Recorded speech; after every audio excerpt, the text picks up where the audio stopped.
Good morning. This is a regularly scheduled meeting with Board of Fire Commissioners. Date is Tuesday, July 21st. It's about 9:10 in the morning. Roll call, or I'm not sure if we're doing roll call today. Let the record reflect Commissioners Ibarra, Glazier, Fazio, Hara, and Woods Gray are present, and we have a quorum, Madam President. Thank you. Flag salute.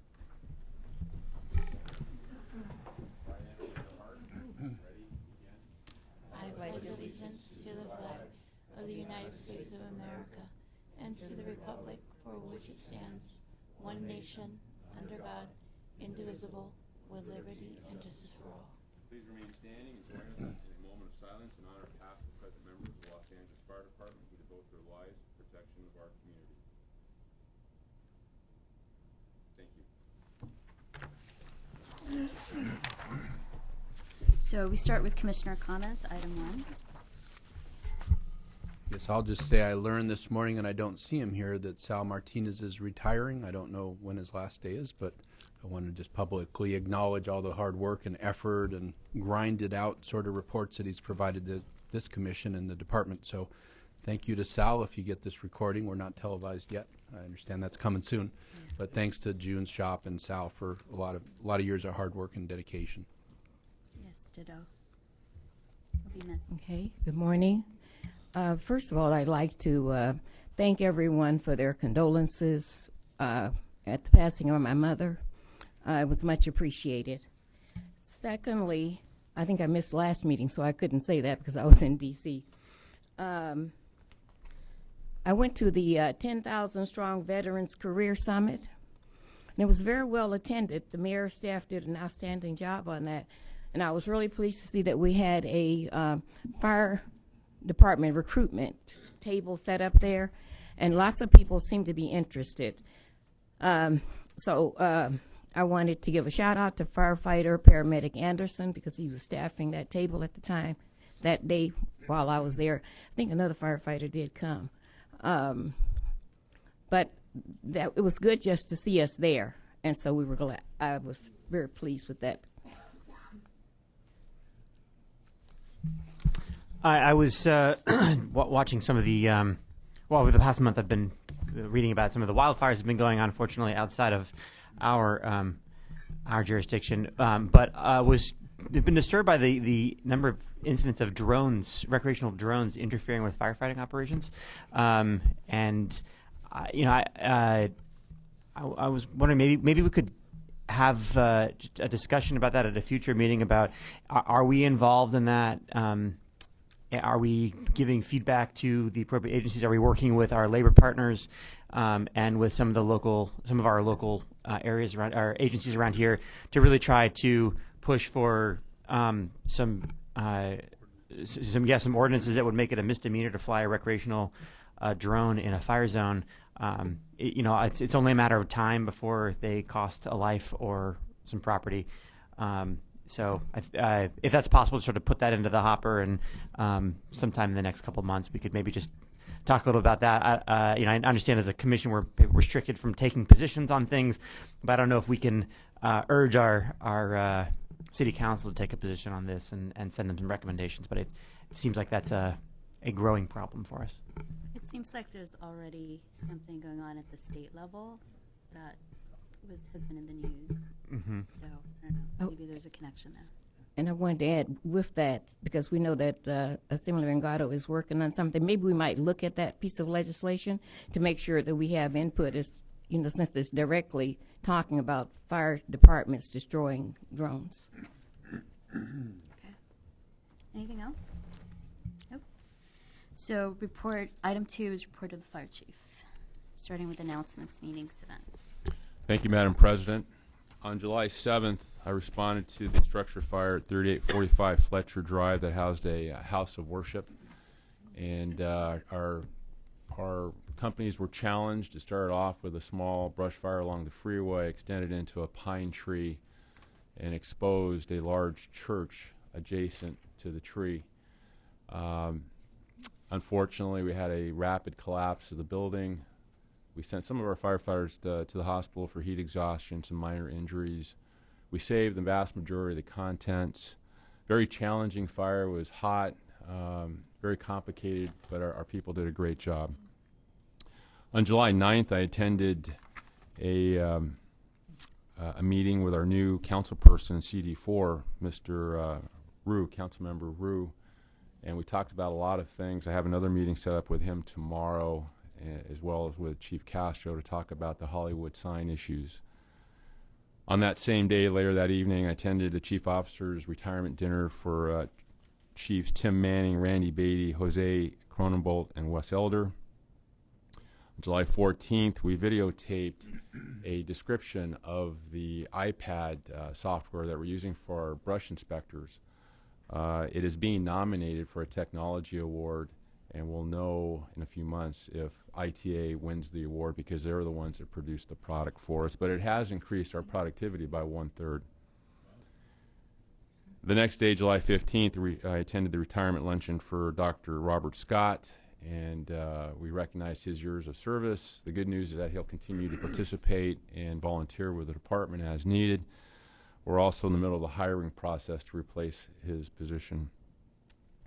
July 20th, yesterday, I ran into both of you, Commissioner Glazier and Ibarra, at the welcome reception for Deputy Mayor Gurel and Szabo.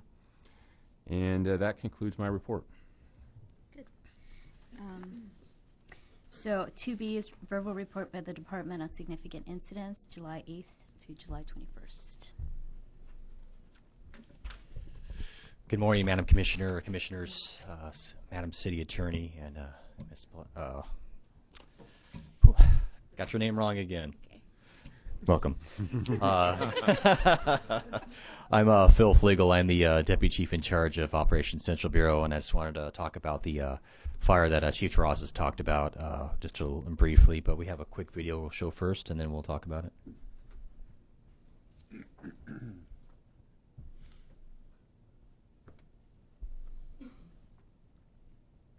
We got the seeds on the church starting to take off. We need water on the exposure ESAP. Well, there's no other exposures. The church is the only exposure that you have, but it is in the attic of that church because you got heavy smoke coming out of the other side right now. Structure defense copy. I have been asked for 2 task forces, and they'll be coming to you. Battalion 2, your additional companies will be Engine 12, Life Force 35, Rescue 35, Engine 6, Engine 56. We also have Battalion 1 added to your assignment. This incident is escalating with a slight wind pushing in. Church is well involved. We're going to need 4 additional task forces, 2 additional BCs. 2 SC, Roger. 4 task forces and 2 BCs.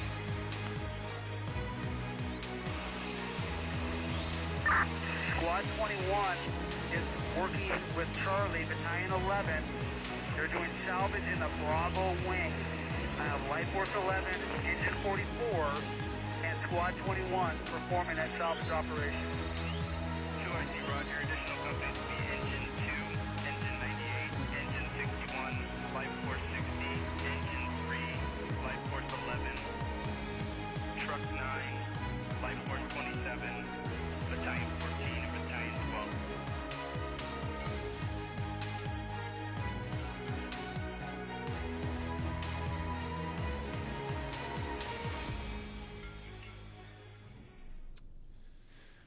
Okay, on July 7th, as the fire chief stated, at approximately 2:38 in the afternoon, Los Angeles Fire Department responded to a reported grass fire. It actually turned to a brush fire along the southbound 2 freeway at Verdugo Road. Arriving on scene, firefighters aggressively attacked the fire, which was quickly climbed into nearby pine trees. Light winds pushed the embers into the eaves of the church immediately adjacent to the trees, as you saw there. Fire quickly developed and moved through the large open attic space of the church. The incident commander quickly developed objectives to address the 2 issues that they had at hand, which was the operations that had to be taking place was extinguishing the brush fire and also extinguishing the structure fire that would start to develop inside of the church. On the church, firefighters negotiated a very steep pitch roof and tiles and cut a heat hole, as you saw in the video there. They were exposed to heavy fire, and within minutes they saw signs of impending collapse and immediately started to evacuate the roof and move to safety. Simultaneously, the firefighters on the inside of the church were pulled out, and a defensive operation began to try to protect the rest of the church. Approximately 2.5 hours later, 180 firefighters attacked the fire, and knockdown was achieved. One good point about this incident is the early salvage operations that were conducted by the firefighters when they first got on scene saved most, if not all, of the church documents, religious items, and valuables inside the church. So that was a job well done by the men and women on scene. With that, 2 firefighters received minor injuries. They're both transported in good condition to the hospital and released that day. And right now, currently, the fire's still under investigation. We still know what happened. Is what transpired was the fire just climbed from the grass fire over to the church itself. Are there any questions? Okay, great. Thank you very much. 2C's report by the medical director.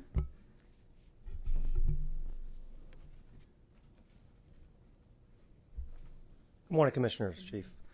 Some significant EMS incidents since the last meeting. I'm trying to mix up some of the more unusual cases. Most of these are tragedies, but I want to also instill some positive news with some of the EMS cases, some saves moving forward.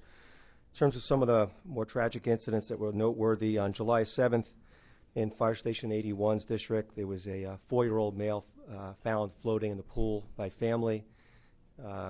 Despite dispatcher instructions for bystander CPR, which were performed correctly, and a fast response by the resources from 81's, resuscitation attempts were unsuccessful, and the child succumbed to the drowning. On July 13th, in Fire Station 91's first stand at 6 a.m., there was a 5-year-old male in cardiac arrest, tragically from an asthma attack. Again, dispatcher provided CPR instructions to the mother. Pulses were restored in the ER at Oliveview with a very good resuscitation attempt by members of Fire Station 91.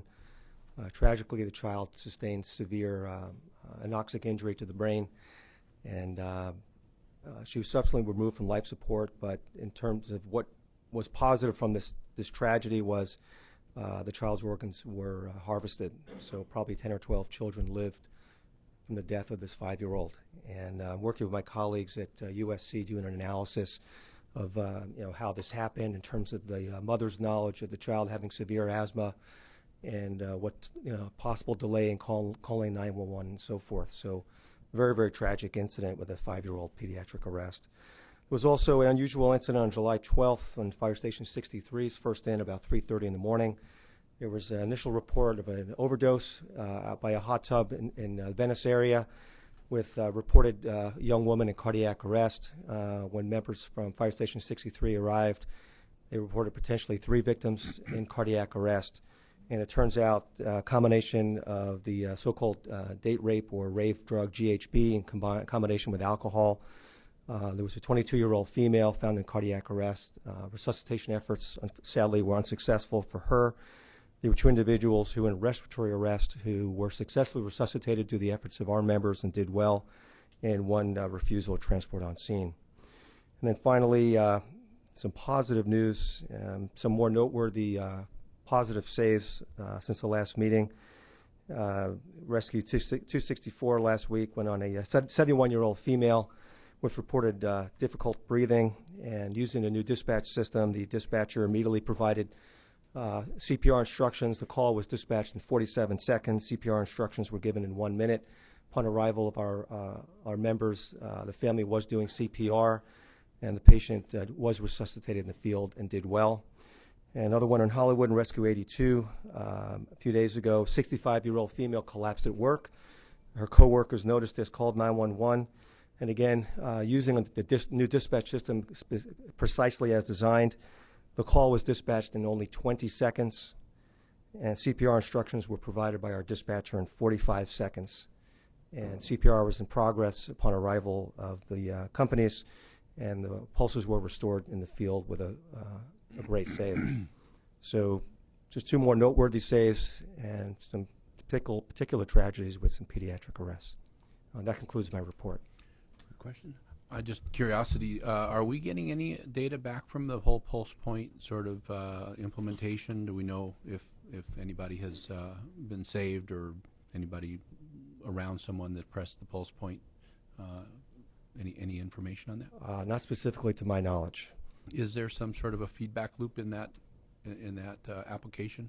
Not that I'm aware of. I can speak to that. There is a monthly report that we Great. get. Okay. It just gives us overall stats. It doesn't talk about saves, but we could get that report for future meetings. Kind of just curious. Thanks. Thank you. Thank you. So, we don't have any presentations today, right? No? I'm sorry? Oh, yeah.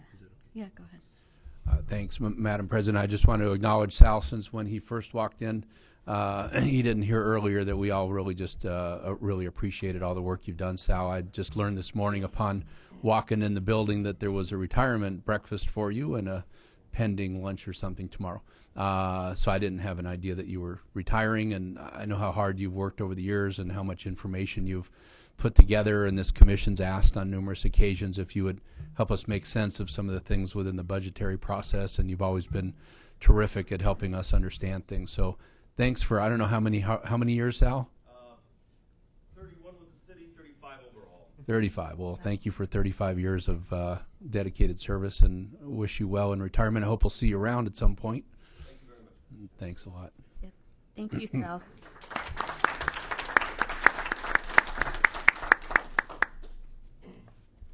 So item 4 is the consent agenda item. If we could actually just take up one of the items before we approve the consent calendar. Or why don't we, because it's the Coupa one? Yeah. So why don't we adopt the other items and then Sure. just discuss the Sure. Move items 4A and B. Move the recommendations. Second? All in favor? Aye. So, so then item 4C is the report by the department on the Coupa evaluation feedback. Good morning, Commissioners. Morning. Ms. Raffich, Chief Terrazas, Radina.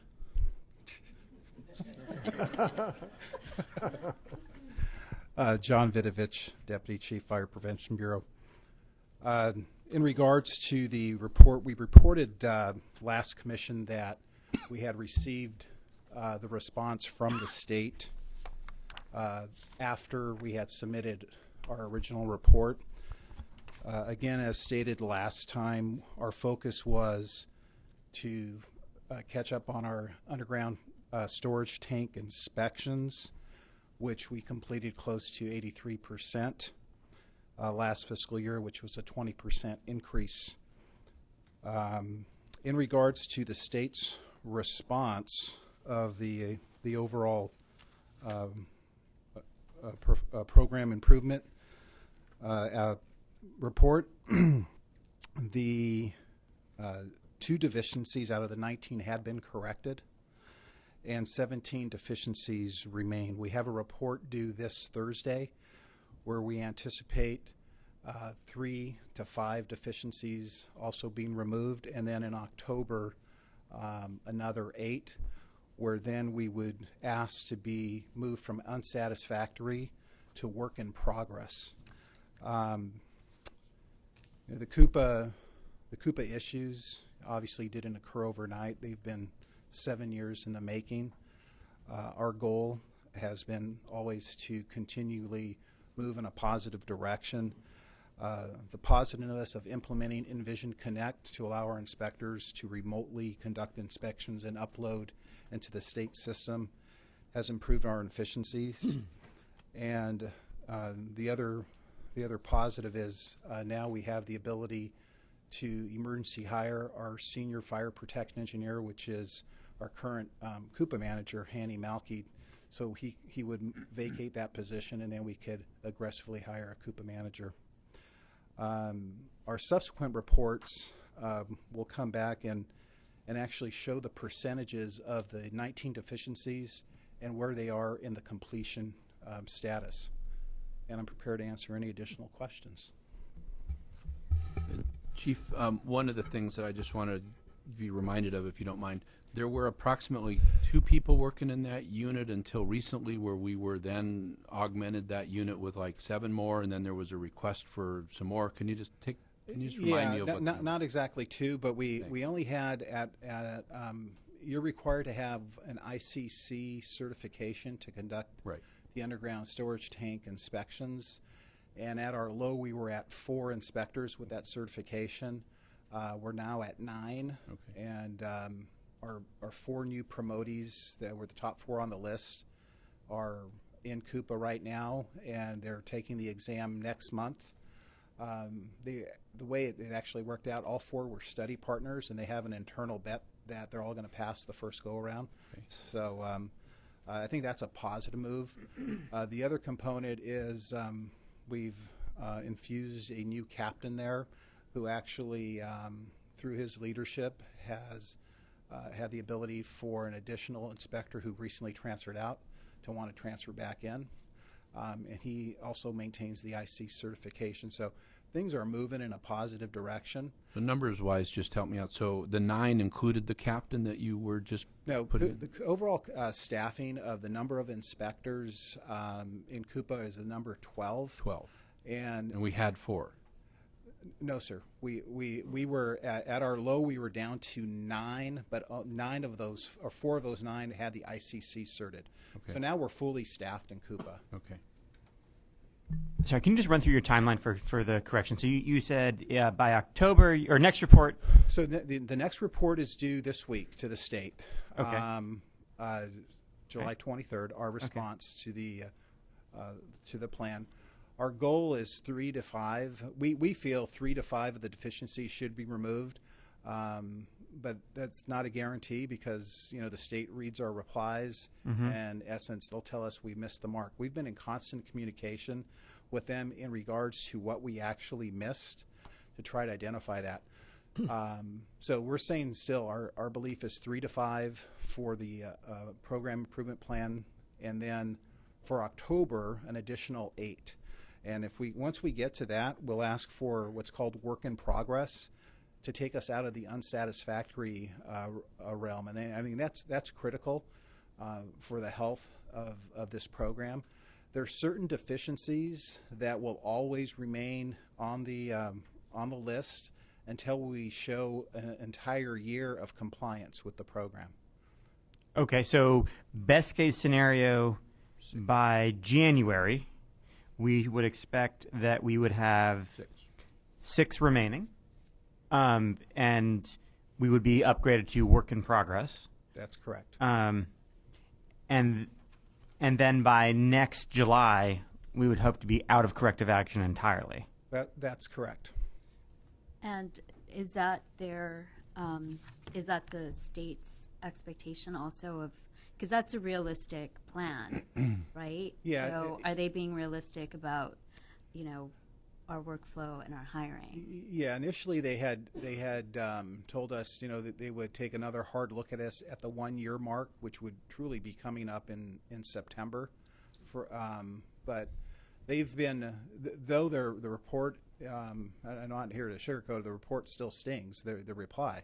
But when they look at the totality of what the work has been done, they have indicated that we are moving in the right direction. Well, there's a couple of things here that you can tell. Like, you complied, but there's a technical aspect that you failed to comply with, and I assume that those things won't happen again. So those should easily be taken off. But there's a couple of other things, or actually several other things that you're right. It just looks like it's going to take a long time for us, to catch up with it. I mean, our goal when the fire chief and I met, we indicated 12 to 18 months. The chief is always pushing up closer to the 12-month mark to reach in compliance. I'm real confident that we're moving in the right direction. Again, I think the ability now to move towards that permanent hire of the Coupa managers is really going to help us, have that ability to have someone with a fresh set of eyes come and look at our program holistically. And holding people accountable in the unit, right? Yeah, and the accountability piece, I think our new captain has embraced that.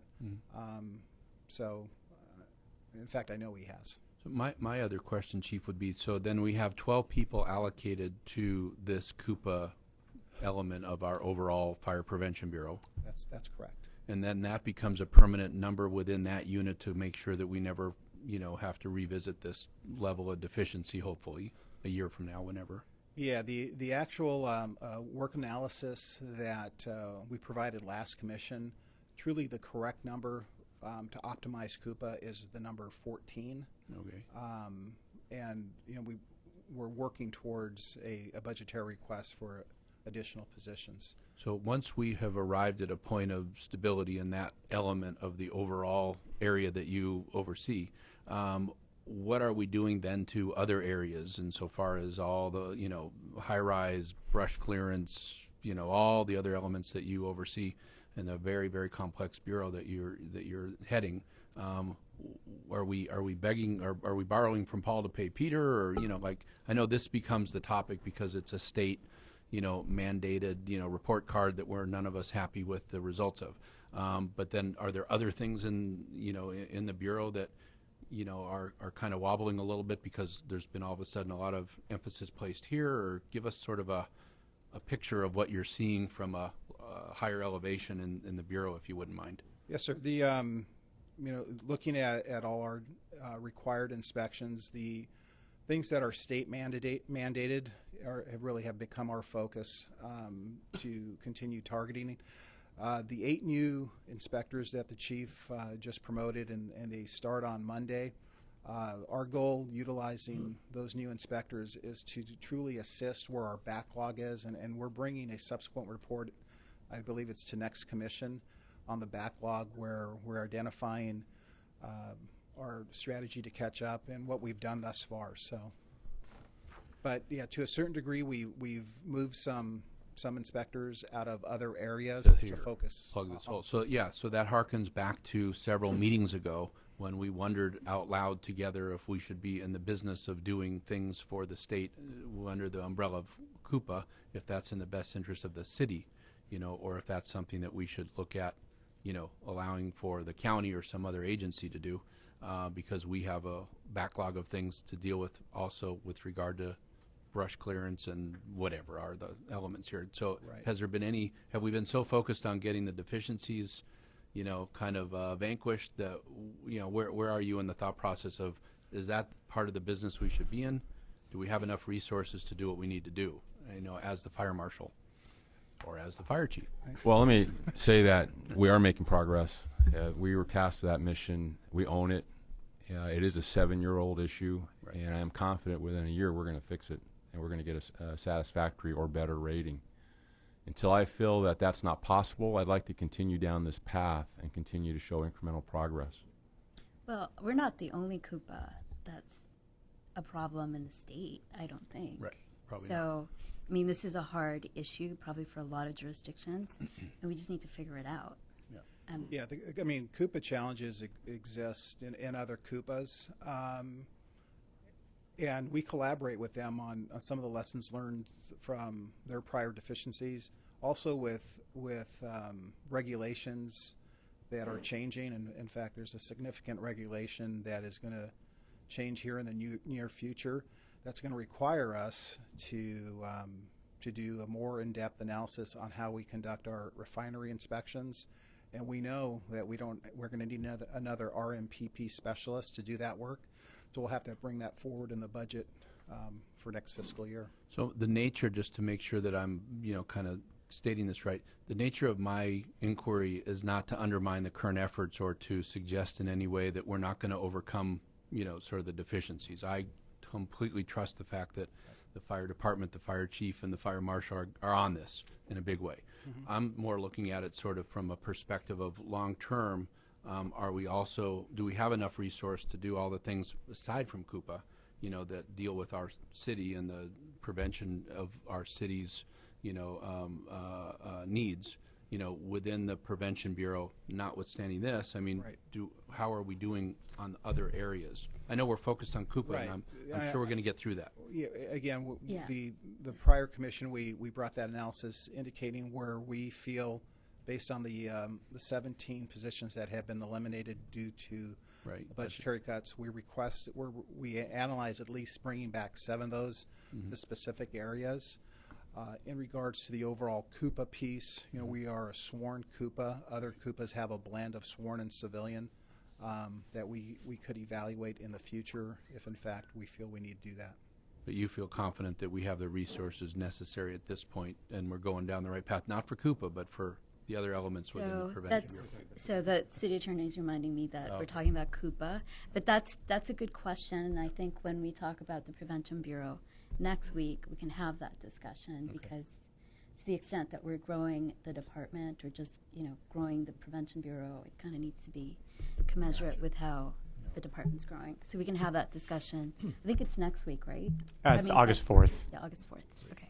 Thanks. I mean, yeah, just to put a finer point on what Commissioner Fawaz is saying about the Coupa, there's a cost-benefit equation here, right? And so, to his point, yes, we could do a lot of things. We put our mind to it. I mean, we're the fire department, right?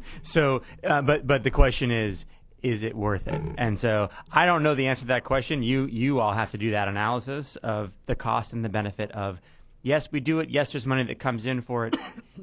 Is the Coupa? We're going to get to a place where we're going to get this. I trust we're going to get it figured out. I have one comment about that in a minute, but I do think we should always be asking ourselves, is this the business we should be in? And that happens in the private sector all the time. So if I could also just make a request, when you do the cover sheets on the report, if you could, as part of your cover sheet on here, include what the plan is. So if the plan is you're going to get a manager hired by September, I hope, and you're going to have, and you're going to do 8 deficiencies removed in October, 6 removed in January, add a corrective action in July, whatever those goals are, if you could just make that the second and maybe third page of your cover sheet so that we can look and see on there what our internal goals are for Coupa and how we're doing against those internal goals. And that way we can look at those as context when we see the report coming in of like, okay, well, they said we haven't met, 12 out of, okay, but that's okay because we knew that was going to happen. We had a plan and we're on track with our internal plan to get to where we want to get to. But that gives us more context. And I think when I got this, I was a little bit horrified because I think in our last discussion, it seemed like, I think the presentation without seeing those things, for me at least, to speak for myself, was like, oh, we're in a really great shape. What? And then we got this and it was like, oh, it's not that great. So if we could just add that on this for the additional context, that would be great. Yes, I also Thanks so think much. since we're talking about like the model for Coupa, like we should be thinking about, because we have a crisis with Coupa right now, so we should be thinking of different models. So if we're thinking about civilians, we should think about that because we're not gonna. I mean, we have a huge need in the field. We shouldn't be diverting people from the fields to do this kind of work if there's a better model. And, there's no time like a crisis to sort of figure out something, better. So Yes, ma'am. with that, that's it, right? Yep. Okay, move to adopt item recommendations item 4C. Thank you. Second? All in favor? Aye. Aye. So 5A is a report by the department on the status and disposition of matters referred to other departments and council. Good morning, Madam President, Commissioners, Chief Julie, and Radina. Graham Everett, Chief of Staff, on the activities report for council and committees from June 29th to July 2nd. There was 4 items that were adopted by council. They're all in their packet. I have no additional information for you because council went out on recess. So unless you have any questions on the 4 items, then that's the conclusion of my report. Motion to receive and file? Second. All in favor?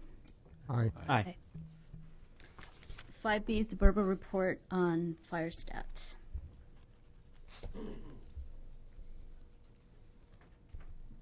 Good morning, Madam President, Commissioners, Chief, Council.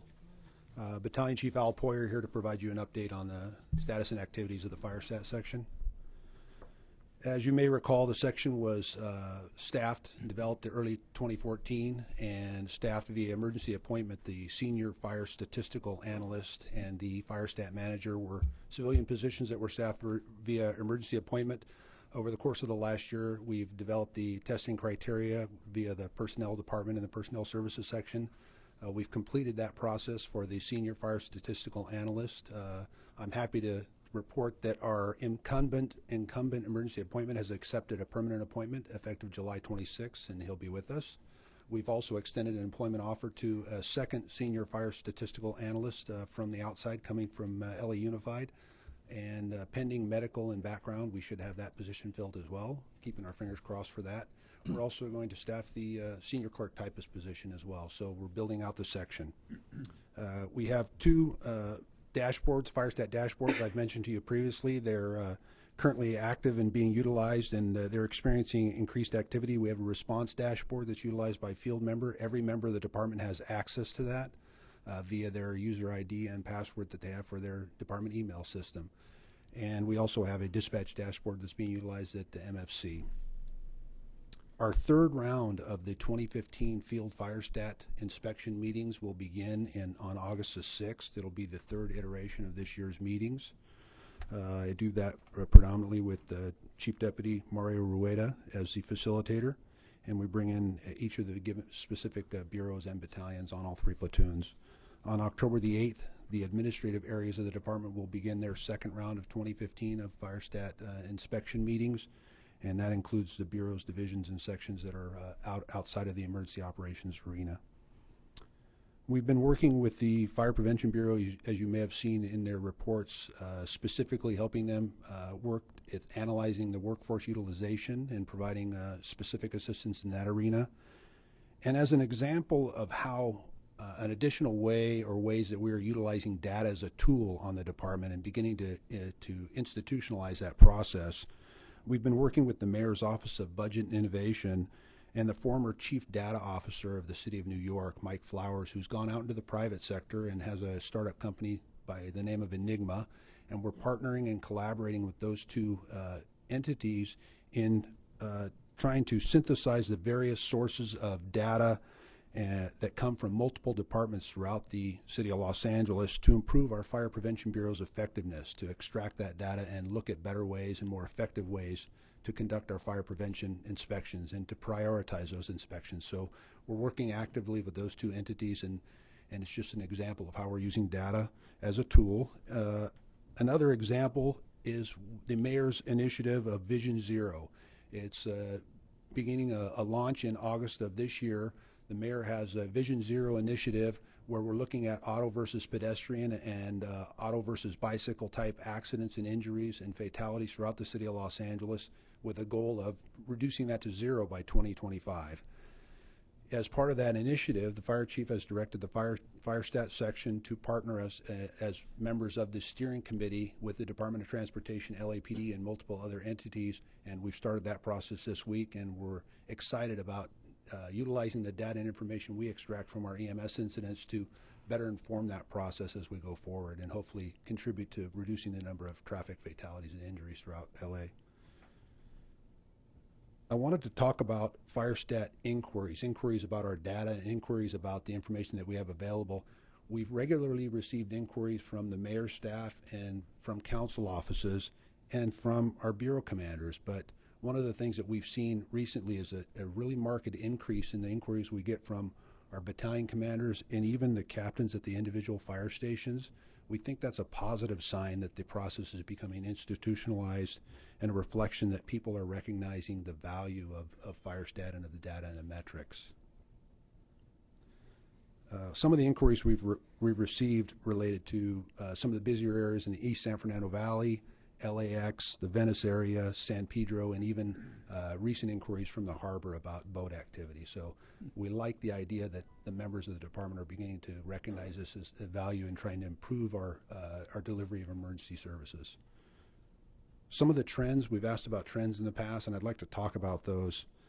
As we saw in December of January of this year, when we had the flu, a spike in the influenza-related or like-type illnesses, we saw an increase in ambulance requests for ambulance transports and an increase in what we refer to as wall time. And what that does is has an impact on our travel times and impacts our overall response time because ambulances have to cross in and out of districts to handle calls where other ambulances are tied up. What we're also experiencing is we see the same types of spikes when we see an increase in emergency activity related to large-scale emergency events. When you have a large event where multiple resources are pulled from multiple battalions, it impacts the other battalions and they have to cross in and cross out. So we'll see dispatch collisions, we'll see resource cross-ins, and we'll see the response times resultingly go up. When we have a major holiday and the staffing challenges that we see and resource closures that we experience, we see similar spikes in the problems with cross-ins and cross-outs because you have less resources available, similar to when you have a large-scale emergency event. And the other thing that we saw in the month of June is as we explore the tiered dispatch system and we explore different methodologies for the immediate dispatch type calls, which is another thing we're going to be measuring in our field fire stat process, is we saw a couple of those changes had an impact on our travel time during the month of June. And Dr. Eckstein is going to expand on that and give you more information and detail about that in the next presentation. So, take any questions you might have. Great, thanks for the informative presentation. I appreciate the trend spotting. Is there? I'm curious if there's any actions that we see coming out of the trends. Maybe it might be early for that, or do you foresee any kind of? Well, this is a question for the chief, but any kind of actions coming out of some of the data that you're seeing, or some of the trends that you're seeing, or are you working on anything right now, or do you see folks working on things right now that might be kind of coming out of some of those trends? I could respond to that, Chief. We have a lot of moving parts to this. We have FireStat, we have Dr. Eckstein with TDS, we have planning, and we've institutionalized now a data meeting once a month when we get the results of our monthly response time metrics. And in those discussions, we talk about cause and effect and what we can do to minimize negative outcomes and to support positive outcomes. A simple example would be that we noticed in our slower districts where they have a small sample size of calls that month, if you don't hit en route right away, it skews the data. So a simple immediate fix was just to put out a notice to reemphasize that point about make sure you hit the button as soon as possible to show you're en route, because otherwise you're getting bad data. So that's a continual ongoing process that we will always have moving forward. For our bureaus, I think one of the potential benefits of our forward bureau system is we're going to get more granular data or granular trends, I think, at a bureau level. I'm curious if maybe in the future it might be really interesting for our bureau commanders, not all at one time, but occasionally to have one of them talk about some of the trends they're seeing in their bureau and things that they're learning about and things that they're trying within their bureau. I'm sure that every bureau is a little bit different, and they may have some different challenges, and it'd be interesting to hear what they are seeing in their specific bureaus and how they are starting to think about some of those challenges within kind of each of those kind of smaller areas. So throw that out there as a we definitely could do that. The city is a big city. Yeah. And our 4 bureaus, the major distinctions, like South Bureau is a port, West Bureau is airport and Hollywood. The Valley's brush. Central is high-rise. And they have unique sets of incident types and different responses. And there's some similarities as well. And recently we went through a quarterly meeting on our strategic plan update. And I thought it was very educational because I saw how 4 bureaus were handling sometimes the same issue slightly differently, and to various degrees of success. So certainly we can come back and give you a snapshot of each bureau, trends, data, response times. We'll get a good mix of things to share with you. Yeah, that'd be great. And it doesn't have to be 4 people reporting out all at once. I think it's sort of each quarter we highlight a different bureau, and it's nice there's 4 of them. We got 4 quarters, so but it'd be great just to hear how you got a lot of talent out there. It'd be great to hear how each of them is kind of thinking through some of these issues differently. And yeah, great, thanks. While we're beginning to see the trends, I just want to point out that until we actually start to fill the large staffing gaps that we have in the department and we implement that standards of cover that we've been waiting for, what we'll do is we'll start to see more accurate reflection of what those trends are, and we'll be able to address them more succinctly. But I'm seeing, definitely through our section, we're seeing more cognitive inquiry and dialogue and critical thinking more so than about these types of issues than I've ever seen in the history of the department. But all of this data is going to be really important as we go into the standards to cover. Yes. Because it should build on this, I think. Chief, I also think insofar as AVL, and the impact that you would hope that's going to ultimately make insofar as the movement of apparatus and personnel. Will we be getting a report on any updates in that regard? We can. I'm not sure of when Ms. Goodrich's regular scheduled report is, but we'll ask her for that. I recently had a discussion with her. We're still working with that vendor Adachi to finalize AVL, and we're looking at a GPS recommendation system early next year. Okay. Thank you. Thank you. Thank you. So last item is verbal update by the department on the tiered dispatch system.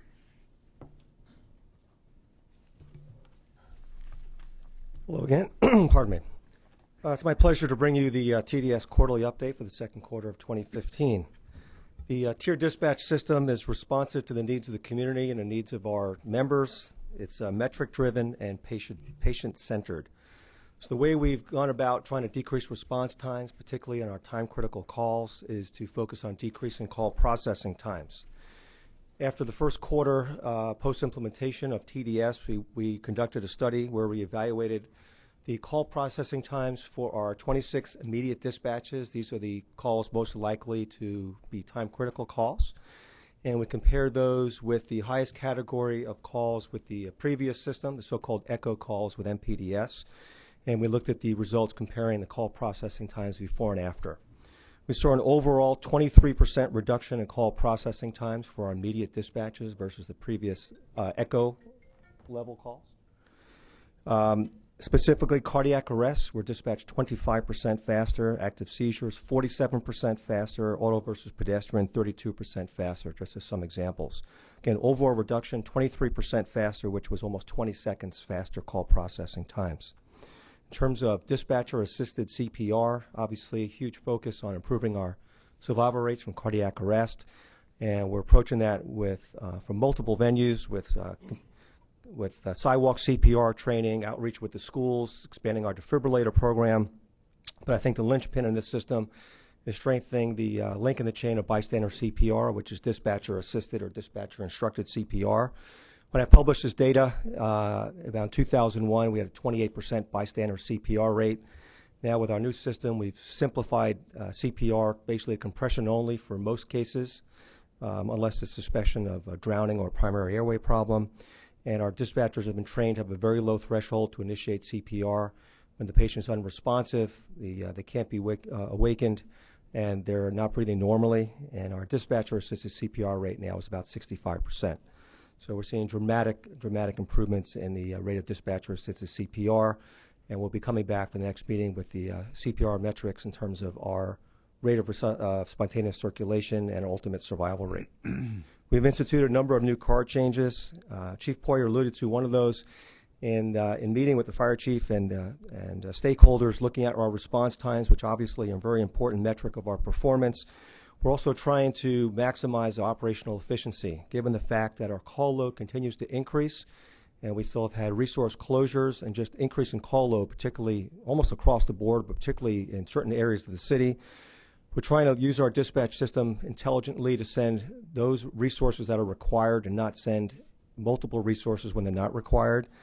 One of the more common ones is abdominal pain dispatch, and we looked at first and second party calls, and we eliminated fire companies responding in their first in on those calls and instead send the closest ambulance. So as Chief Poyer alluded to, naturally the travel time went up a little bit because we're sending an ambulance to the next district, but we're saving as we're keeping fire companies available in their own district for the next call, whether it be fire or EMS related, because all our fire companies obviously have defibrillators, and about half of those also have paramedics. So while there's a little bump in in travel time, the number of resources dispatched for those incidents went down by half or more because some of those were triple dispatches. So that was successful. In terms of the responsiveness of the system, and this is also one of the benefits of TDS, we have a system in place where we're monitoring the system by multiple venues. We have ongoing data metrics through our own dispatch QI systems or our dispatch manager. We have a seamless feedback process from the field. We're looking at EPCR data continually to compare what we dispatch to what the patient actually required, and also the FireStat data. When we identify a call type that's a problem, particularly insufficient resources that may compromise patient care, we're able to quickly fix that. We identified one only last month where we realized, based on feedback from the field, we were sending a paramedic ambulance, and went ahead and able to quickly do a data analysis, realizing a significant percent of those calls required personnel with an engine company and a paramedic ambulance, and we literally eliminated that call type within an hour, and as an exigent situation of a patient safety issue. Changes that are forthcoming and to further decrease call processing time. We currently have 26 immediate dispatch types. We're simplifying those next month down to 20. Our start card, which is the foundation of our whole system, became much more simplified, which not only facilitates faster dispatch, we want to ensure our call takers reassure the caller that help is on the way, so they're more comfortable answering our questions, so we could determine the type of emergency instructions to provide. We've simplified some of our more common calls, such as those for traffic accidents. And we've instituted a number of new dispatch algorithms in the CAD that take effect on August 18th. And basically, as a metric-driven system, the main variable we looked at was our transportation rate for each of our TDS dispatch codes. And those calls where we had for the first quarter a more than 50% rate of transport, and the algorithm didn't send an ambulance, it just sent a fire company alone.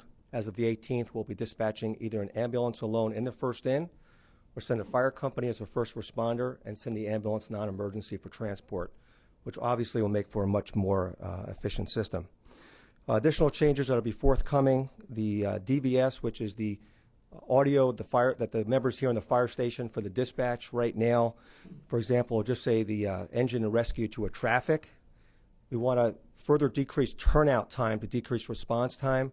So the DVS, the overhead audio alerting system in the fire stations, probably by September, will specifically say immediate dispatch, if the call type is one of the 20 new immediate dispatch categories, and we'll briefly explain the type of call. So we'll say immediate dispatch cardiac arrest or immediate dispatch auto versus pedestrian, which will clue our members that this is a truly time-critical call, and we anticipate seeing even faster turnout times, which results in faster response times.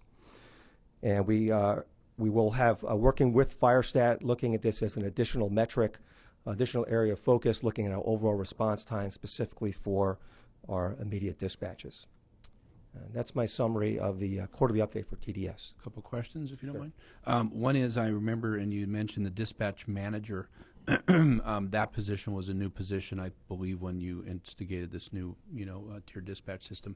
I thought that person was only employed by the department for X amount of hours, and I'm wondering what the current status or thinking as it relates to that position is. And it sounds like it's a very useful element and sort of a air traffic controller almost in a way in the process. But could you give a little more context of where that whole thing is? Certainly. Through the efforts of the fire chief and the mayor's office and council in particular, we were successful in getting that position funded this year. So it's currently a Captain 1 paramedic position. He's done a phenomenal job. It's Captain Tim Werfel. We're fortunate in the fact he also was a dispatcher in the past, and also works out as a floor captain. So he's intimately involved with dispatch. He and I communicate on a daily basis.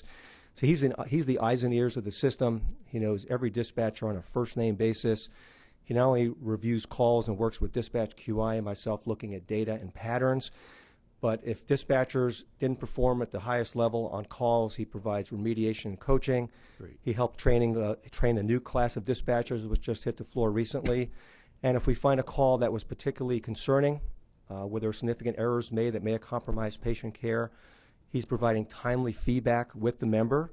And if it's a sentinel event where they have systems applicability, he will go ahead and train all the dispatchers on that call. So the way we really improve in terms of the QI process, we identify a problem call. We see if it's a systems error, such as changing a code or some text on the card.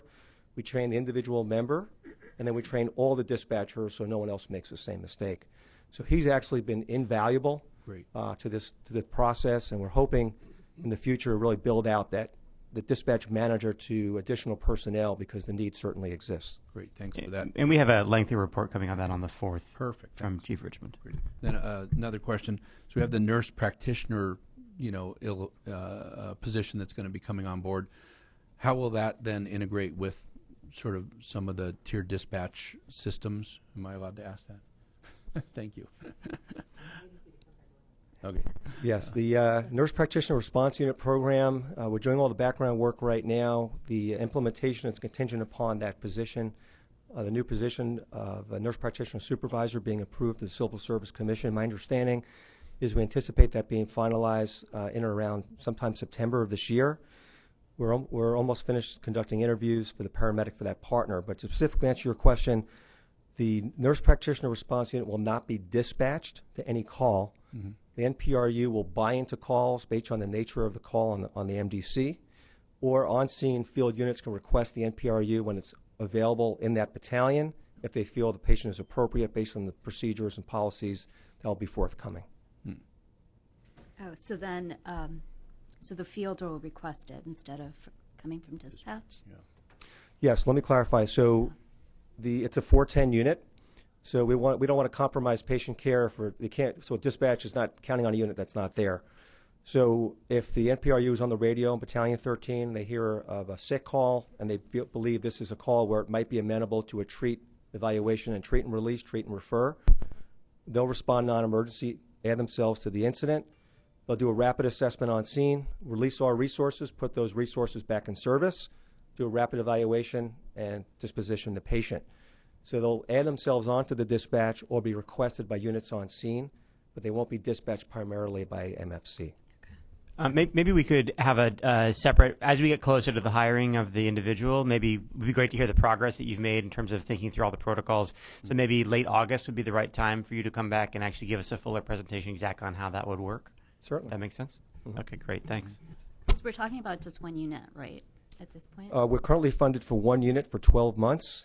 We are pursuing additional funding streams to expand that, both with public-private partnership and sustainability in terms of be able to bill patients. So we are pursuing additional revenue to not only sustain this but expand it, but currently we're funded for 12 months through the Mayor's Innovation Grant. And is your colleague, who I think gave a formal contract to last meeting, is he involved with the tiered dispatch system? I wasn't sure kind of where he fits into that. Yes, he's been invaluable assisting me with the creation, implementation, and ongoing evaluation of the TDS. And his primary focus is going to be assisting with medical oversight for the NPRU. Great, thanks. Thank you. So, thank you. Thank you. No need to vote on it.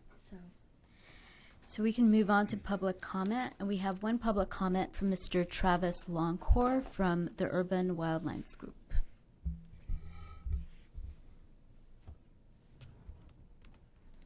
Good morning. My name is Travis Longcore. I'm the Science Director of the Urban Wildlands Group. I'd like to draw your attention to a letter that's been written to Chief Terrazas from Attorney Gideon Krakoff on behalf of the Urban Wildlands Group, residents of Beverly Glen, Benedict Canyon Association, Laurel Canyon Association, and Citizens for Los Angeles Wildlife. This concerns the LAFD Canopy Project to remove tree cover in our canyons that goes well beyond the statutory requirements under code and ordinance, state and local. This is a holdover project, I believe, from the previous mayor and several fire chiefs ago, and has been continuing on. It is, however, in our view, a discretionary project that requires review under the California Environmental Quality Act. It also requires compliance with the city's protected tree ordinance, which protects 4 species of native trees that are found in our canyon environments. The implementation of this project over the last several years has also involved, in our view, a violation of the brush clearance ordinance, in that notice of clearance was not issued to property owners whose trees were removed, but rather the city issued the notice to itself, connecting it to the parcel of the road, and then removed private property trees, and did things that are actually not covered under the brush clearance ordinance through the brush clearance unit and under that authority. We would like there to be mitigation for the damage that has been done, the removal or partial removal of over 117 protected trees, and also to recommend that your inspectors not tell landowners to remove protected trees under the brush clearance ordinance without getting a permit from the city urban forestry division, as is required even if the tree is dead. And they are in fact doing that out there in the field now. I know you can't discuss this item because public comment, but I thank you for your attention and look forward to a substantive response from the chief, perhaps the city attorney if appropriate, on these issues. Thank you very much. Thank you. Yeah, I believe the department and the city attorney will give you an appropriate response. So thank you. So that's it. We can adjourn. Motion to adjourn? Second. All in favor? Aye. Aye. Aye.